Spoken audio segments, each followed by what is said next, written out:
Alrighty, good morning everyone and welcome back to episode 5 of Gluttony. We are at intersection 3 and we just finished, Pink Wool. The last episode was the entirety of Pink Wool and now we're going to be chipping away into the Iron tier. At the end of last episode, we gambled away and bought like 4 Iron tier chests.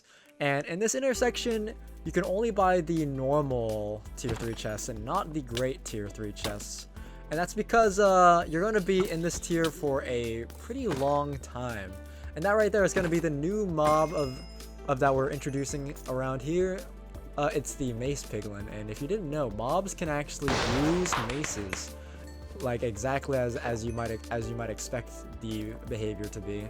If they fall on you, they'll deal a lot of damage, and it's actually pretty hard for zombie piglins to aggro the player, since they do this weird thing where whenever they take damage, they like get lobotomized for a sec. So it's very rare that the piglins actually kill anyone, but I have seen it happen. It's happened to Matt and some other person as well. It's been a while, but I've seen people get maced.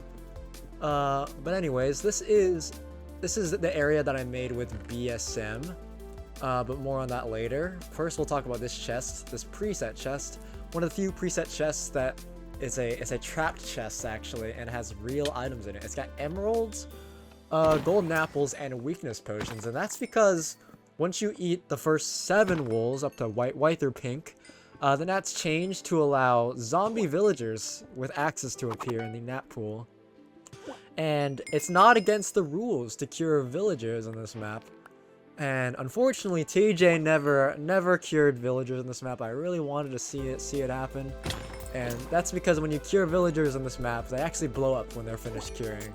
And I wanted to see it happen. I haven't seen anyone do it yet for some reason, even though I literally hand you the resources. There's literally it's literally free, but I don't know. Maybe it's just because people don't think about it, or because you really don't need to. You get so much good items in this map where you're not exactly resource starved. You very often can get whatever you need from just a couple chests and be along your merry way. But yeah, this dungeon is one of the easier dungeons, I'd say, of the map, it's quite dichotomous, I'd say, because some people actually don't like this area because it's on the easier side, and the opposite is also true. Some people like this area much more than the other areas because it's so much easier than the surrounding areas, which is pretty funny. I didn't even really intend it for it to be super easy. I even went out of my way to make it a little harder by making it a bit more spawner dense at some points. But the reason why I think it is definitely easier is because a lot of the previous areas up to this point, the early game areas, are much more like lava and fire based, while this area, you really won't accidentally drop into anywhere devious. Like if you fall to the bottom, it's really not the end of the world because it's like water, it's barrier water. So what is this hole that has no creeper? What the heck? Anyways, yeah, this is definitely one of the easier areas, but I think it's okay because not every area needs to be brutally gauntlet level difficulty. And it's also nice to give people a break because I'm willing to bet people have not everyone, of course, but there will be a very frequent number of players that have death loops a lot up to this point. So it's nice to have like a little break and to stockpile on a little bit more loot without too much resistance. Like, yeah, there's cave spiders and those gnats have ramped up a little bit more up to this point, but in comparison, the area is much easier considering the loot that you can squeeze out of it. And that right there, let me highlight a little bit ago. I looked at it for a sec, but here's the item in all of its glory. This is the British man themed item. It's called the Might of Britain. It's got Curse of Encumbering, which I guess I'll also throw next to here, which makes it so you don't receive crit bonuses when you crit, which is thematic for our beautiful British man. And it also gives you 15 seconds of strength and resistance when you fall a certain number of blocks. You don't actually have to take fall damage for this to trigger. It you can like for example, you can just fall into water and all you have to do is just like finish falling like a certain number of blocks, and then it will trigger the strength and resistance buff. which is pretty good. And I'm pretty sure the item also doesn't have durability, which is also beneficial for a lot of people. People would rather have a pretty mediocre ability as long as they can guarantee the item survives, which is fair. Because you go through items like nobody's business in this map, so it's fair to want an item that will go nowhere. It is staying right on your legs. And another cool little gimmick of this area is that ooh, that was painful. Is that these mud brick slabs that you can see? There's actually honey blocks underneath them, which slow you down a lot, like soul sand style. They also reduce the amount of jump strength that you have, which is definitely the more interesting property I'd say that they have. And another thing I also had to do with this area eventually is I definitely had to expand the area, because considering all the areas surrounding it, it is definitely on the easier side. Not just on the easier side, but it was on the easier side. It was on the shorter side, which is probably because it was easier. So there are some spots that I had to lengthen because it's so easy. It just takes so much shorter time to clear, and it was just physically smaller than a lot of the areas, even if it was like not that different density wise. But it doesn't make use of too much space. Like the entire lower part in that big ravine is not really used at all. It's kind of just like one Y level that's kind of used. So I definitely had to like expand, make a couple rooms, and it's not the end of the world. My biggest concern with expanding some of these areas was the fact that I had to reward the player for clearing them, and I'm very scared of over rewarding the player, because it's very easy to randomly stumble upon something ridiculously powerful, especially when random cardo loot is on the table. So I had to be a bit picky with how much I reward the player at this point, and it's for a couple reasons. I'm keeping the player at the iron tier of gear for a very long time. Like, they're not going to be getting very much diamond until probably like 3 or 4 areas from now, and even then the diamond they'll get is pretty bad. But yeah, so I have to definitely I have to stretch out the amount of good iron gear that they can get. So I'm gonna be slowly chipping and trickling mediocre to weak iron gear to the player as we go on. But yeah, more about this area. The reason why it's very blue colored is because, like some of the other previous areas, I took a previous area, in this case Aviatic's pink wool.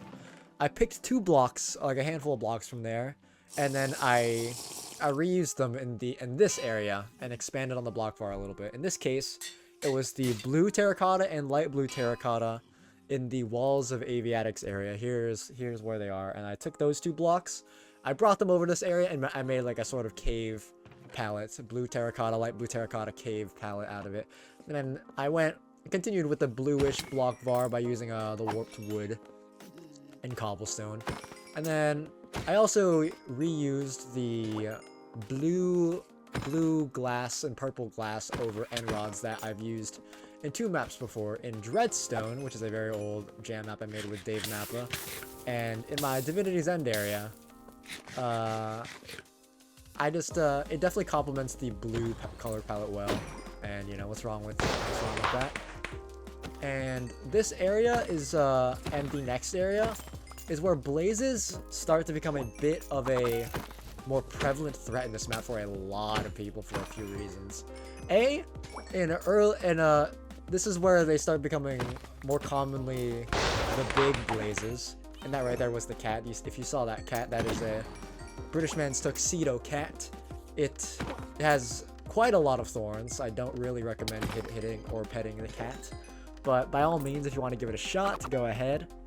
But anyways, these upcoming areas have bigger blazes, which they don't have full health. They don't have 20 health, but they do have more health than the baby blazes, because the baby blazes only have 6 health, while these big blazes have 14 health. And that's not really an issue. It takes 2 or 3 shots with a bow to kill it. But It's a problem if you are mainly relying on the snowball to kill them, which quite a lot of people actually are. A shockingly high amount of people are still relying on the snowball at this point. But instead of taking 2 shots to kill like the baby blazes, they take 5 shots to kill, I'm pretty sure, which is quite a lot, especially when they spawn more than 1 at a time. And they also used to have very high or very rapid spawn delays. So I was getting you'll see me pause the game quite a lot here because I was getting interrupted, and I was either getting interrupted a lot or I was lagging a lot. Either one is probably believable, but yeah. The blazes, nowadays I've nerfed the delays, so they're much less likely to marinate up to this point. So even if you take a while to kill the blaze spawners, they're very unlikely to remain a problem, because they take so long to respawn. And same thing with the gas. There are gas in the next area that people had a very rough time, and allegedly it was to the point where it was like map ruining. So I went ahead and I nerfed the delays of the gas as well. But it's not really a problem anymore, because I was not going to give the player more arrows. That is non-negotiable. They will stick with their limited amount of arrows, and they will use melee for the majority of the time, and they will like it. But yeah, this double blaze spawner in particular was a very big problem for a lot of people originally, and now it takes so long for them to respawn that there's just no way that it could be a problem. And it's probably why TJ's playthrough, for example, was much easier, for example, than other playthroughs that you might have seen or experienced, because the original versions of the map, like I'd say the hardest version of the map was probably somewhere right before the 1.0 release, back before the soulbound items existed, because you kind of had to just live to succeed, and not everyone will do that. But now you can succeed without having to live. And I made so many little nerfs to a lot of the gameplay, to a lot of the mob elements, that there's just no way that you can kind of just persist. There's really no way to lose in this map anymore because of the soulbound gear, and because the wolves are infinite and indestructible. So there's just no way to lose in this map. You can kind of just, although it's a hard map, it is you can win through sheer persistence. There's no lose condition, which is nice, that you can kind of just keep trying. Which is not the case for a lot of maps. There are some maps where you literally just have to reset if you're far too doomed. I'm pretty sure people have restarted Orange Julius because they've just lost too many things, and there's just not enough bare necessity for them, even though I think there's plenty of bare necessity in that map, but I digress. But in this map there is a baseline of usable gear, and there's a baseline of usable stats to use. And that right there you probably saw, but the classic strat of unstable TNTing the wool is just so effective because you'll probably hit a nearby spawner as well as a bunch of nearby mobs, and you can just take out the spawners and mine the glass without any risk at all. And yeah, we're just gonna finish up this area. Definitely an easier area, and we unlocked a little bit of safe fall distance. Now the reason, ordinarily the wolves for gray and light gray were switched. So this area used to be light gray, but it is by far easier than the next area. So I ended up switching them, and light gray is essentially a key that unlocks the next few regions. And this is because what was I saying? This is because the next few regions unlock such an important, such a powerful wool ability that I had to kind of pseudo progression lock them. And I think it's only fair that I lock it behind the harder area, because more often than not, people would just do BSM's area and then skip this the current light gray wool, which we are currently in, because it was pretty unfathomable at times, and it is still kind of rough towards the end, but much more doable. It's definitely scary, but definitely not what it used to be in its former glory, but that's okay. And enough of BSM's area, now we're on to light gray. This is made by Snow and 4X, mostly Snow. 4X kind of was just watching, but it gave me a reason to add an item referenced after him. So, yeah, this is definitely my least favorite area of the entire map by far. It is just way too big, way bigger than it necessarily needs to be, and it doesn't even capitalize off of the fact that you can see a lot of the area. Like, for big areas, I think the selling point is that you can see a lot of cool stuff, but there's not a lot of cool stuff to see. It's just kind of like really flat, unnatural terrain. Like, it's just kind of flat plains, like sort of cascading on each other, which I really don't like. But and I also requested that this area was filled with a bit more gameplay or something. Like, I don't know, it kind of needs something to fill the gap in the air. Like, look at this, it's just like there's nothing in the sky. It really needs that classic shit in the sky, and it's just, this first half is just, it deviates a lot from the rest of the map in a bad way.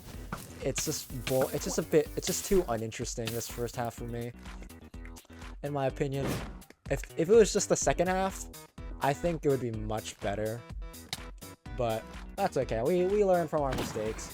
There's some decent-ish sort of gameplay here. Like, this is kind of like, this is all right here. It's just the platforms over devious terrain, which is nice and all.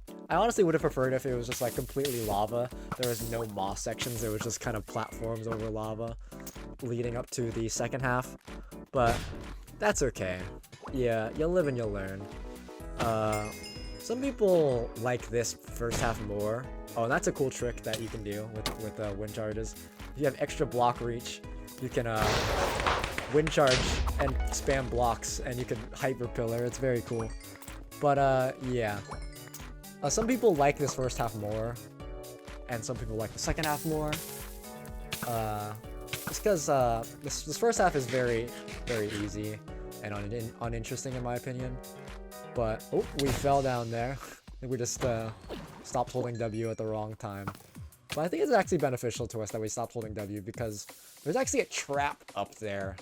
And there's a skeleton that, if it aggroes you, it will set off the trap, and it's very bad. It blows up all 3 of those chests, because there is real stuff in those chests. But yeah, those iron pressure plates are hooked up to some TNT. So usually the skeleton aggroes onto the player and then walks onto these pressure plates. But we try not to let that happen. And this is just the tier 1, 2, and 3 chests. I think the tier 1 and 2 chests are, oh, I guess they're not that high tier. Well, that's okay. And we're gonna start seeing more of the scarier mobs, like the piglin brute with fire aspect, the mace piglins, and a new mob in this area, the very little creeper with on top of a magma cube. I think the magma cube has increased movement speed, but the creeper does not have reduced views. I thought it was gonna be like an insta-boom creeper, but it's so not. But that's okay. It's a new mob. It's a scary mob. People get scared by it, and it's kind of the point. Not really super trying to kill the player here. We're just trying to make the player try. And if the player that happens to die, you know, maybe they could have tried harder. And that's something I've noticed. Ooh, that was almost very bad. A lot of deaths in this map that people go through, they realize that they could have survived it. It was completely on them. There's some action they could have taken to prevent that death, which I like. A lot of the deaths in this map, for people, it is their fault. It is a fair death, at least most of the time. There are some of the time where I will just straight up pull some dubious bullshit on you, like I'd say the most unfair trap is the TNT minecart trap in light blue. But even then, You could hear the TNT minecarts in the wall. Or the singular TNT minecart on the wall. It's so loud. So, other than that, it's pretty fair game how people will die in this map. But this area, it's okay. We're not gonna have too much trouble personally because A, we already know what's coming, and B, we have a million OP Cardo enchants, and we've also seen this area a million times because you know we are the developer, so we're going to have a significantly easier time in this area. And this island right here, this gave a lot of people a lot of grief because the gas spawners in this area used to have much higher range and much quicker delay, so it was pretty much always creating problems the entire time. So the gas across the map, at least up to somewhere around here, have very reduced delays. You really won't marinate into cinematic gas clouds, but that's okay. I'm sure we can get a very hard map going in the future, but this map will just be baseline hard, which is what I intended. The player will try, and they might succeed, they might not. And we're almost out to the better part of the area in my opinion. But so far you can see this is probably like where you can see a lot of gnats, just because since the area is so big, it just creates a lot of spots for gnats to spawn. And here's the trapped black concrete powder. Nothing crazy, it's just you update the black concrete powder, it all starts to fall down. And here's a dangerous blaze spawner. It's like this is a very fast delayed blaze spawner, and I think that's okay. Whoop, we almost died there to that creeper. Careful there, get me out of there. And I'm pretty sure it has default spawner delays, which is pretty high when you don't have a super effective way to clear the mobs. So I go ahead and make a little makeshift TNT cannon here, and then we go ahead and take out the spawner and a million of the blazes, which is very nice. TNT cannons using the unstable TNT is kind of ass. You really can't get much distance with it, I cannot lie. However, it's good for like short distance, like, ooh, that was scary. Good for short distances, and same thing with wind charging unstable TNT. It really won't go that far, but it'll go like decently, a decent couple blocks where you could get some mileage out of it in certain circumstances. But yeah, look at all those mobs. It's pretty crazy because the gnats scale even stronger on challenge mode, which we're currently on. Like there's twice as many gnats, so there's even more likely to be random stray mobs that can spawn near us in devious ways. But fortunately, a benefit of playing on hard mode is that when the skeleton shoots a zombie, for example, the mobs can kill each other significantly more quickly. Like for example, if a creeper aggroes onto a group of mobs, that creeper will most likely get 100% of the kills and all the damage on the mobs because it does so much damage. But here we are at the start of the more interesting parts. I think these parts are much more interesting because threats can come from anywhere, in particular, in much less predictable spots. And even if they are predictable, it's so much pressure at some parts where you have to like, you gotta make something happen. You gotta start breaking spawners a lot. You gotta start killing everything very quickly. You gotta just make something happen, or get some strategic positional advantage, because at some points there's just so much pressure where there's just no way you can like reasonably clear it inefficiently. Which is kind of why some people don't like this part, because they just naturally don't play efficiently. So it will just generate a million mobs. But as you can see, if you kind of just take care of it, the problems don't really build up that much, which is very good for us. And our stuff is starting to break slowly because we're still using stone and chainmail. And chainmail in this map does break faster than iron because by default chain has the same exact durability as iron armor. So in Gluttony I had to manually reduce the durability of chainmail armor to be like 2/3 of what it usually is, I think, or like 35 or like 25% less. Ooh, that's scary. I don't know why we just popped a normal little apple instead of a notch apple, but I guess we saved a notch apple in that scenario. And we just went ahead and popped a juicer extinguisher, which is still very good in this map as a sort of recovery potion, because while it does give you a lot of a fire res, it does give you 2 hearts of absorption, which is very good. It's not a lot at sometimes, but it can make the difference. It's like it gives you like the effective health of like an instant health 2 potion, which is pretty good. And here's a devious trap that people fall for a lot. It's the stone brick slabs on top of honey blocks. And yeah, you can see right here we start spawning a million mobs, but fortunately we have a these wind charges are very good get out of jail free cards positionally, because you can just, especially when there's like walls to block up onto, you can just launch yourself up and then block onto a ledge, and then you can't be touched by melee mobs, which in my opinion are the primary threat of this map. The melee mobs in this map are so diabolical. Like even the unarmed like husk does so much damage.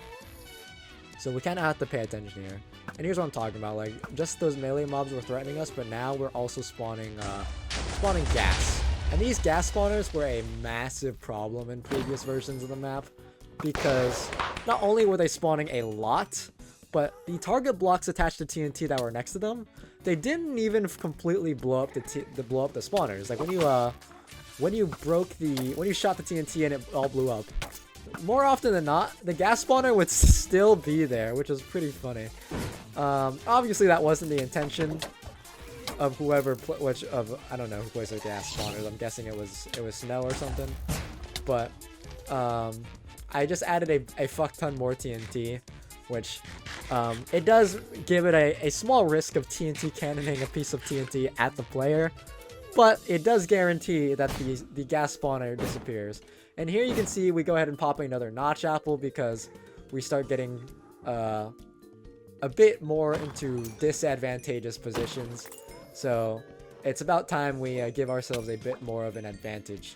And that 20% resistance, like I described, is pretty much the equivalent of having a piece of Prot 10 in this map, which is, you know, very, very good, because each level of protection ordinarily only gives you 4%, which is actually very, very, very good. Like 4% damage mitigation. That caps at 80%, I believe. I could be wrong, but resistance gives you 20% per level. And since I have the effectiveness of all protections, auto protections and vanilla protections, protection gives you 2%, which makes vanilla resistance even better in comparison. So, yeah, notch apples are a lot better than you might imagine, and they work even better when you're already doing pretty darn well for yourself, because they kind of just make you even less likely to die, and it's very important for us to not die when we're rich. Like honestly, the richer you are, the more careful you probably should be playing, because the more you can lose when you die. So while it does give us the opportunity to play much more risky and quickly to accomplish effective gameplay quicker, it does kind of open up the opportunity of dying to devious things a lot. But that's okay, because I believe in us. Ooh, drop tiny creeper. Yeah, this part gets some people, because there's nowhere for the creeper to land on. So, more often than not, it'll just fall onto the player and insta-kill them. It even got me when I was playing with a BSM and render, which is pretty funny. But we're getting used to the swing of things, and you've probably seen by now. But oh, that was a bad spot for the spawner to be. But fortunately, we can kind of just wind charge down, and not that big a deal. You probably noticed up to now, but there are baby skeletons spawning as well. There are no baby zombies spawning, but the baby skeletons have step height. Actually, what am I saying? The baby skeletons can start at the start of the map. But yeah, they're small skeletons with step height. So those guys can be pretty devious, because they take less time to get to you through vertical obstacles. which is a nice change that you can do with mobs these days. You can change their scale instead of just, which is just another nice variable you can use to differentiate your mobs. But when you do this, you definitely should give it, there should be a reason why you change the scale. Like, you shouldn't just change the scale for the love of changing the scale. Like, for example, here we change the scale because it's a step height skeleton. And I don't think it's faster because normal skeletons are already pretty fast. And we're getting, we simply cannot aim at these gas. But that's okay. We're almost at the Giga Ball. And the Giga Ball used to be such a horrendous problem because originally it was just covered in air, which was okay. I was okay with it sometimes dripping, but it just soft locks you at times. And especially not only when you like update it yourself, but Blaze Fireballs updated it all the time, and it was so annoying.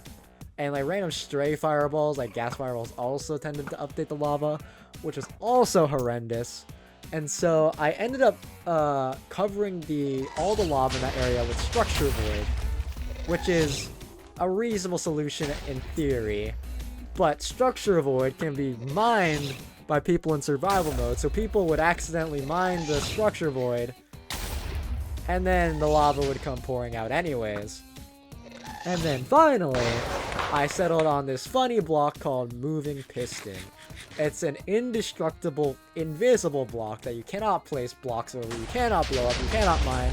You can only get rid of it if you set block it or break it with commands. It is a beautiful block. I recommend it as a ghost block for other people if you're trying to make anti-cheese stuff. But I digress. It is the only downside of it is that you cannot place blocks over it, which is also an upside for anti-cheese purposes. But here, I don't want people even almost being able to update the lava.